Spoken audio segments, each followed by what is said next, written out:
Hello and welcome back to Intimate Encounters. Today we have a very special guest, one of my very close friends. She came up to me and she told me this really random story about how when she was 25 years old, she was abstinent for a year. Now, I know that there are a lot of you out there that may have been abstinent for a year, either by choice or not by choice. And today we're going to be talking with her and talking about ideas around abstinence. What are the benefits? What are the cons? What was it like? How did it come about? Really, we're just going to be diving into it. I'm personally really interested by this because it's something I've never heard of before as something that people have made a proactive choice to do. So I'm really interested to get Celine's perspective on this. And yeah, so and in case you didn't know, Samantha, Adam, and we're joined here by Celine. So we're gonna let her introduce herself, but we wanted to ask, really, tell us a little bit about yourself, but mostly tell us why. What did you do with this? Like, how did this come about? Give us your story. Okay, hi everyone. My name is Celine. I'm 32 and I'm from France. So the story is, when I was 25, I moved to Qatar and took this as an opportunity to actually stay off sex for a year. Mm-hmm. It was not out of the blue, obviously, because I have, past stories that led me there. And it's always interesting, I guess, to figure out, the reason why people act this way. So I would say I went through a breakup when I was 24. Mm-hmm. And it was a very long story back then because, that story with this guy lasted for 5 years and it was just on and off for 5 years. It was just, I love you, I hate you, I want to be with you, I don't want to be with you. And when we finally ended up breaking up, I went like, okay, stop, this has to stop. I need to take a break and take a step back and figure out what I want in life and how I want it. No, for sure. It sounds like, I think in any case where you feel almost a bit traumatized, that's kind of how I would feel in that kind of situation, is being able to have kind of a reset button. And it sounds like abstinence was the way to go. Yeah, I totally relate to that. Thinking about the situations that would make me want to do that, as soon as you said that, I thought, I can totally see after 5 years of on-off craziness, you would want just, no, step back, I need some time to myself. Exactly. What would you say then? Can you just define first off then, what did abstinence entail for you? I feel like, given you're in Qatar, and you've just said what it is, I feel like we already know the answer. Clear. You're like, I'm going to a place where I can't have sex.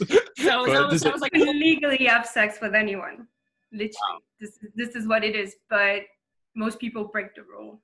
Like I'm thinking about like my gay friends. I got introduced to Grindr when I was in Qatar. It was really exciting, like getting to know how other people were getting to have sex and not getting involved myself. Yeah. It was like being a spectator, instead of an actor of this situation in a way. And was it just no sex, or was it no kissing? Was no dating? It was just, I thought, I'll stay abstinent until I find the right person. So it didn't matter. Like I went on several dates, I kissed some guys, I dated some guys, but nothing ever led to anything until I met, the guy I broke the abstinence with. Okay. I think we'll get to that a little bit later in the show. So yeah, obviously. Stay tuned to hear how Celine broke her abstinence. Ooh. But yeah, like what was your mind frame going into these dates? So you would be going on these dates. Did you tell them that you were abstinent? And how did they react? Absolutely. I would always say, well, listen, if you're looking for a one night stand, I'm not the right person. I'm really sorry. I took a vow of abstinence and I will only break it when I'm sure that the person I'm going to have sex with is worth it. And it would literally drive guys crazy because they would try and be that guy. So I had, let's say it was it was very easy for me to actually pick someone that I actually liked. Can you give us some examples then of, Like, who went the furthest? yeah. I went on a date with an American guy, and I told him about this. And it was the first time I was actually going on a date, because French people don't date. We meet people through friends, you know. It's just, I've never went on Tinder or anything. I had no idea what the dating scene was. I arrived in Qatar, and it was pretty much, it was very Americanized in the way people were dating, because, you know, people date and step one, step two, and then you get married and blah, blah, blah. And so I got into that. So we went to the restaurant, very fancy. He paid. I was like, okay. And then he drove me back to his place and basically forced me to stay over at his house. I said, well, I'm going to take a cab. And he said, no. Like, it's a bit late. I'm scared for you. And I can't drive you because I've been drinking. So you have to stay over. And it was just horrible. It made me think even more about what I didn't want in life, actually. Yeah. And I assume you didn't see him again. Ever. Don't do that, people. Yeah. That's creepy. It's so horrible and creepy. Great apartment, though. Are apartments ever bad in Qatar? Are they? Some. That you've been to? Some are a bit old school, like when it comes to decoration and stuff like that. It's very local, let's say. Okay. So from then, in terms of dates, how did you feel going on these dates and saying, no, I'm not gonna have sex? And even during day-to-day life, did you notice any benefits from being abstinent?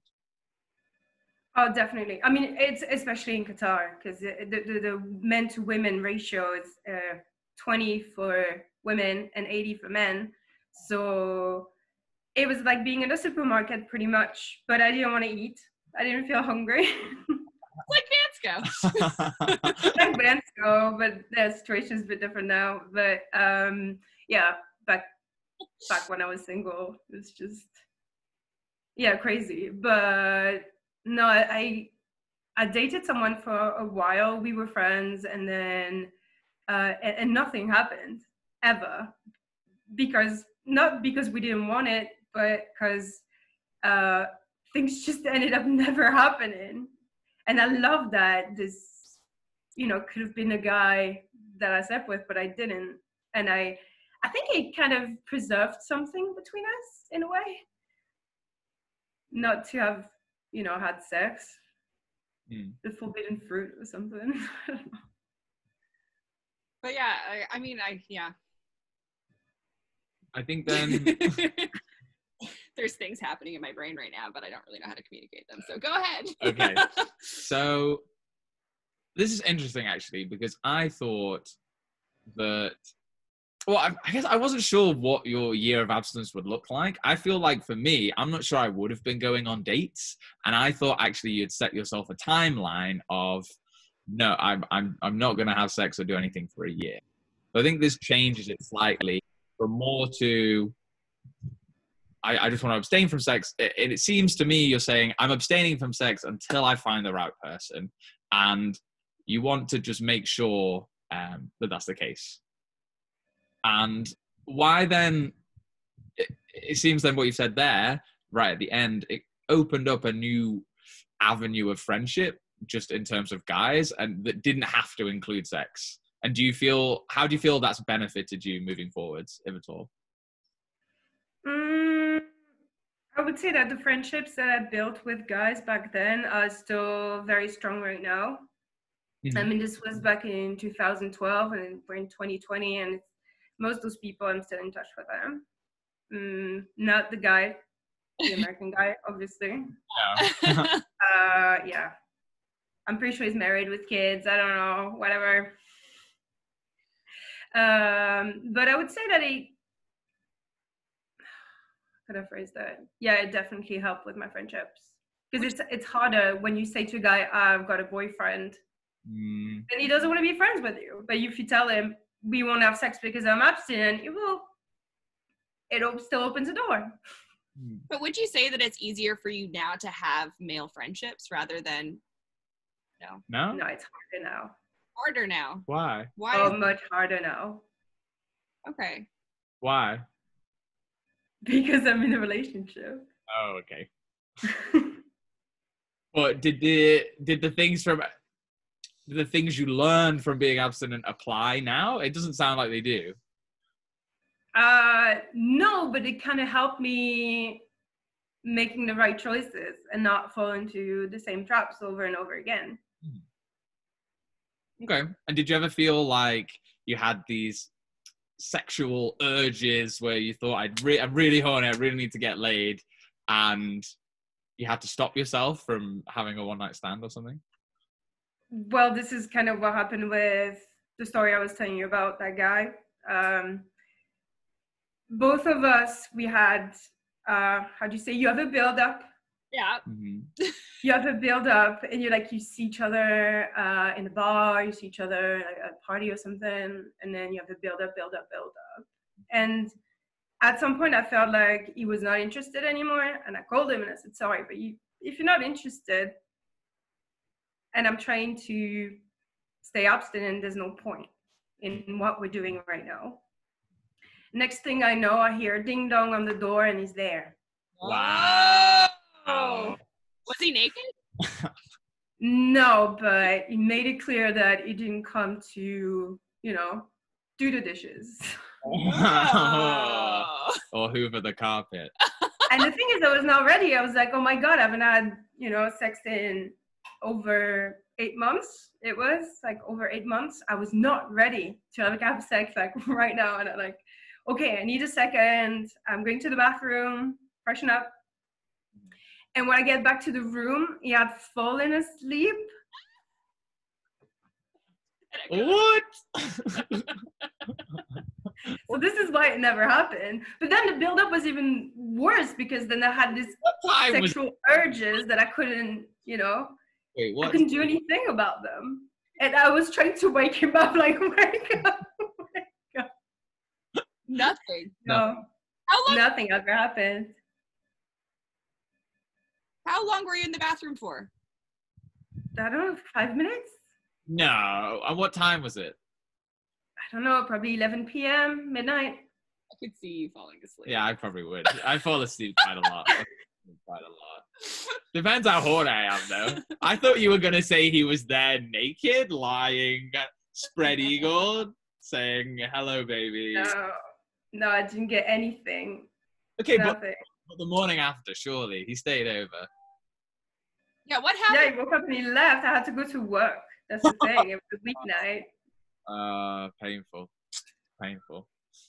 And was this the guy you finally sealed the deal with? No. We'll get to that. We'll get to that. So, like, how do you cope with your urges then? So he falls asleep. You're trying to wake him up. You have to go to work. Mm-hmm. You're definitely horny. You're ready to go. What do you do? Like, is it just like, does abstinence include your own pleasure or? Yeah, of course. It wasn't about not getting pleasure. It was about not receiving pleasure from the wrong person, or not giving pleasure to the wrong person, I guess. So, but there's nothing wrong. You can set your own rules. I mean, for me, it was just a kind of tired of, meaningless sex and stuff like that. Fair. Yeah, it can get, after a while, meaningless. It just becomes a little bit blasé. Yeah. Yeah, and picture if I would have had sex with that guy, the American guy. How would I feel in the morning? Probably not. I don't know. It doesn't sound not great. No. At all. Like, I was forced to have sex with you, basically. And there I was just, it made me stronger in a way that I could refuse, and I had a good reason to refuse. Because, most guys are like, oh, she's single, she's in my house, might as well have sex. No, that's not how it works. And that's not how it should work. Yeah, I do want to add to that. It does feel super powerful to be like, you know what?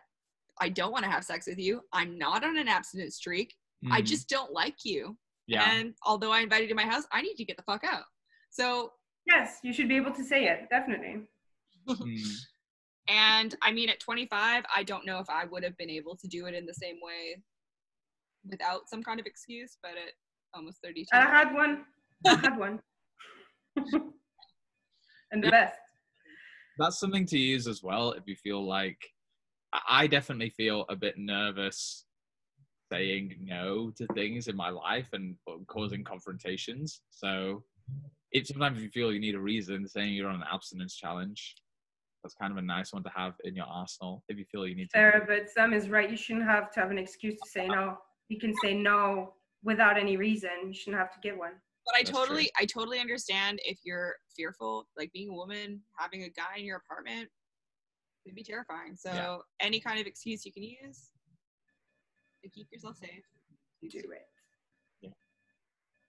Moving on nicely then, I think. Who, Celine, would you recommend this abstinence challenge or to? If you've been to over 25 Tinder dates within the last year, just do it. Seriously. There's no point. Seriously, there's no point, like serial dating all the time.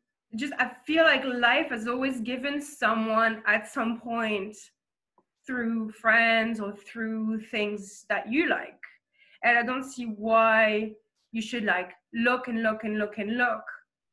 When to me, everyone I've ever dated came to me in a natural way. And I don't see why I should seek more when life is already giving me enough.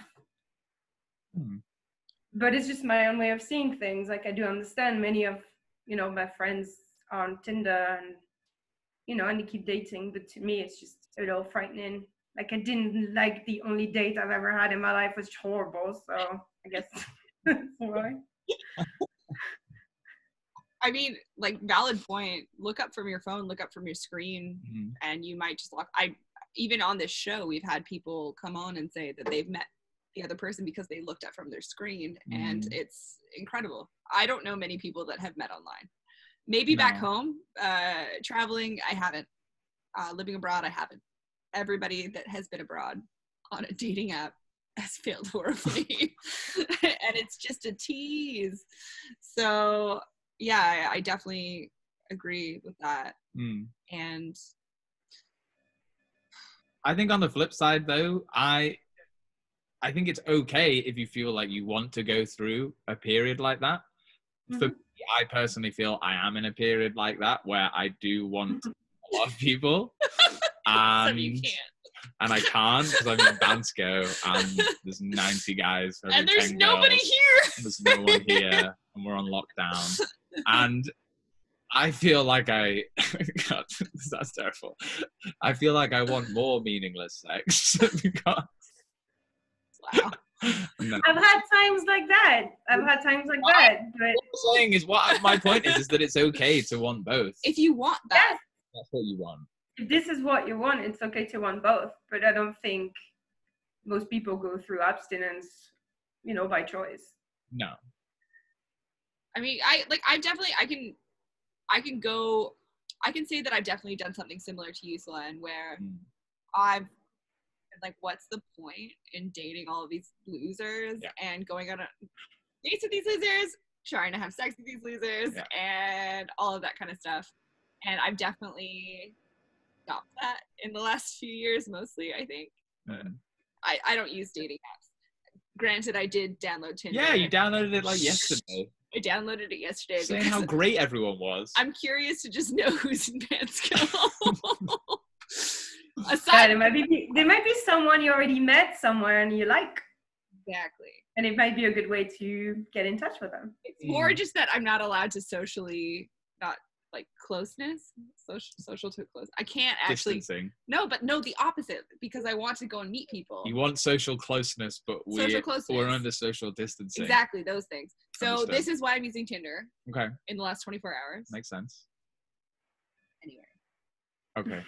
Wait, you brought up another point, Celine, which was the way you've always met your longer-term partners is they've just come into your life. Yeah. I love that, actually. And I don't know how spiritual you are, or viewers, This idea of the universe is providing for you, everything happens for a reason. The way you describe Tinder there feels like you're forcing a lot, and and it doesn't feel natural, I think, like you're saying. And I'm interested to know, I've never thought of it like that, and it gave me a bit of a light bulb moment, thinking that, yeah, maybe that is a nicer way to go about it. Is this something you've noticed in life in general? Or have either of you noticed this, where people will just come into your life when they need to? Kind of. I don't know. Everything happened. I feel like everything happened for a reason in my life. You know, it makes you who you are today, blah, blah, blah. You've heard this a million times. Yeah. But yeah, no, I feel like it takes time to build something meaningful. And Tinder doesn't give you time. It gives you quantity, but not quality, because quality is built over time. 100%. You know, it's like the only thing that can make something meaningful is how much work you put into it and how much time you put into it. That's how I see it. For sure. And if you have like 30 plus Tinder matches and 30 dates in a month, then how are you supposed to get any meaning from that? You can't. So if your goal is meaningless sex, Tinder is the way to go. Yep. Yeah, exactly. If your goal is meaningless sex, or I can't talk. I know a couple that married and they met on Tinder, but it was her first Tinder date. Wow. She only went on one, and it was him. You hear all these stories, you're just like, what? I've been on. It happened. It's crazy. None of those worked well. It doesn't happen to everyone. But I don't think it would work for me, because I'd be scared that the guy is going on another 15 dates and it's going to be like hiring someone for a job, and you're never going to be the best candidate ever.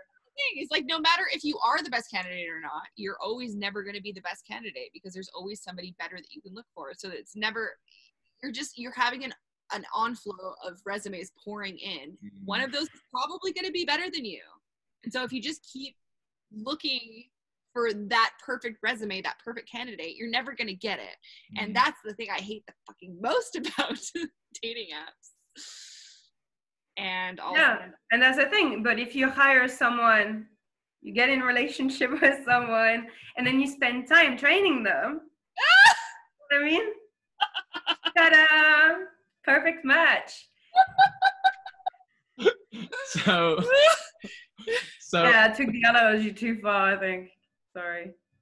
Are you still with the person who you broke your abstinence with, or is this a different person? So not at all. So, but I think the viewers might want to know the story. So, Celine, could you tell us a little bit how you broke your abstinence and what that entailed? So it was a guy that I met through friends. It's just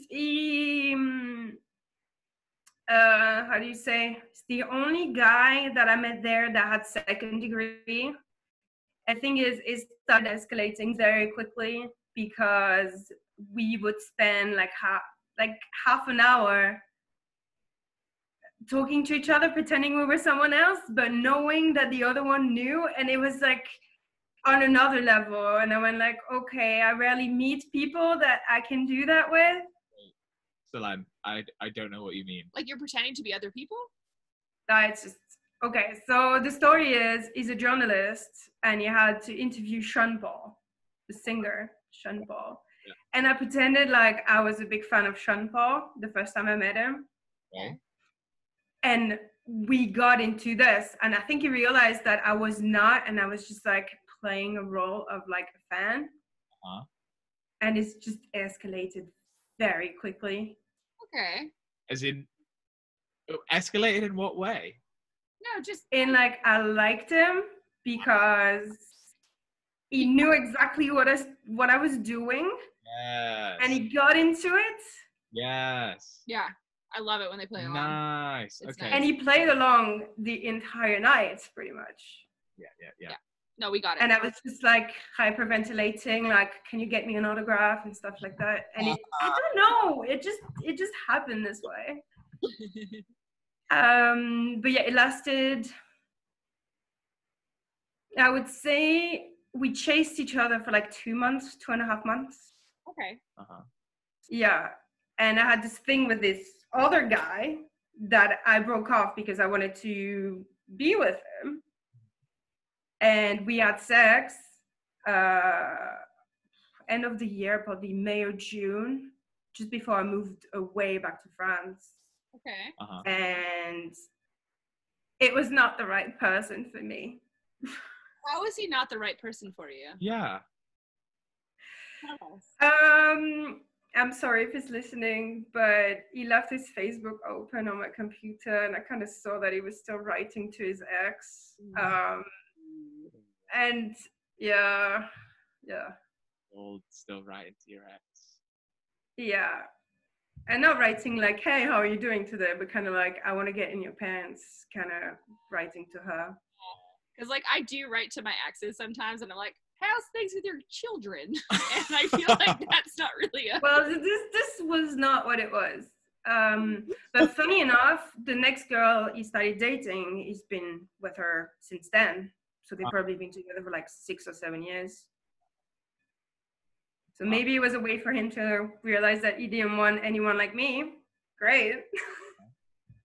I'm so interested by this though, Celine, because you said you didn't want to have sex with someone until you felt like it was the right person. And then the first person you did have sex with, you said it wasn't the right person. Yeah. So what happened? Yeah, this is the conclusion of it. The conclusion of it is you never know.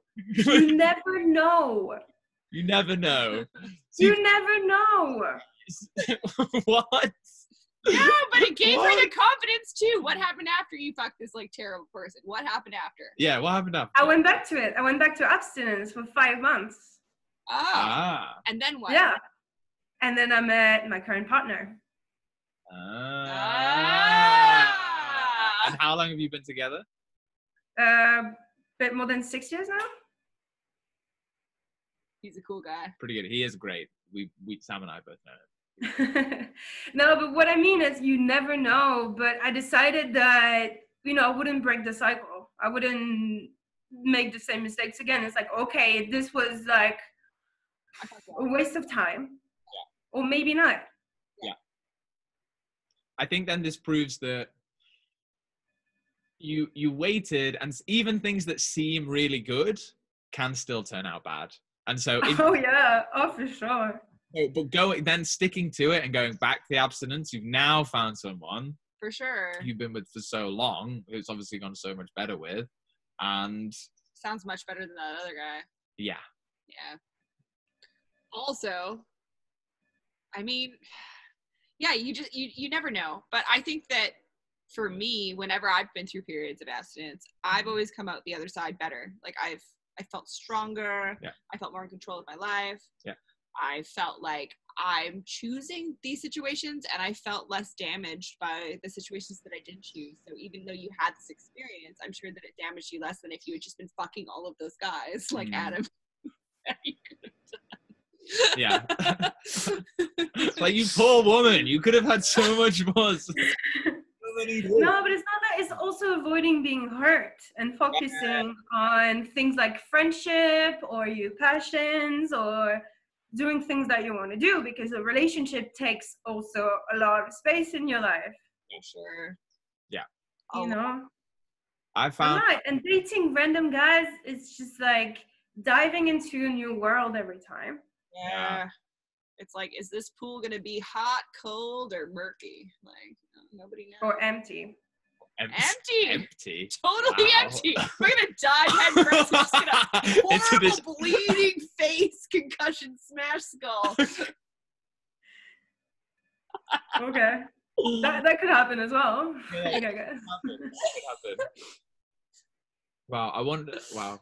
So in a theoretical world. Yes. I think this Tell me. Tell you. Okay, so like, would you ever do it again? Yes. Yes. Yeah.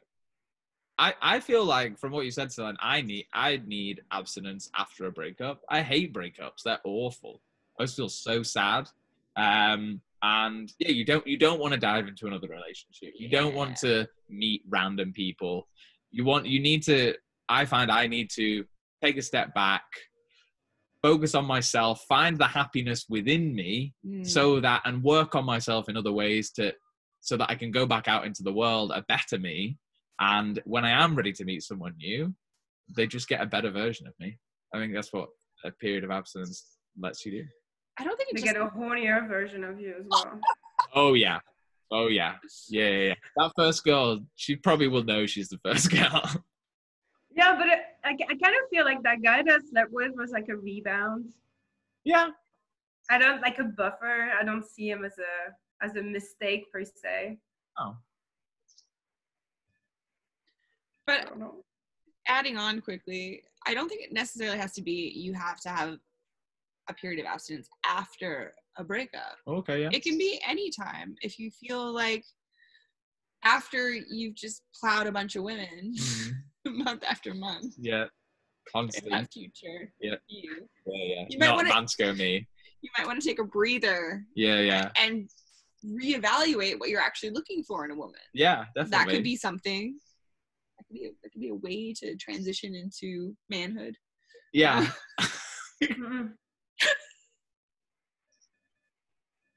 Figure out what you don't want, I think, is a good step. Not specifically what you want, but what you don't want. For sure. 100%. Sorry, I just shamed somewhere. I hope that only he got it. Anyway, we're gonna wrap this up in a fit of laughter. Celine, thank you so much for joining us. It was so inspiring to hear your story. Yeah. Really got time. Me too. Sorry. He's laughing at himself. Sorry. Are you guys okay? Come on, here we go. Here we go. Thank you so much, Celine, for being on the episode. Thank you for watching. If you do want to be on our show, please just shoot us a message, drop us a line, drop us a comment. If you have anything you want to add, all of the things that I just said apply. Yes. Also, subscribe, like, share. Soon we will have our website up and running. Ooh, Intimate Encounters with one E. Encounters with one E. Oh yeah, it's like that's the E is mating. Yeah, together. Anyway, thank you again, Celine. And we'll see you next time on the flip side, the flippity flopsies. Bye. Bye.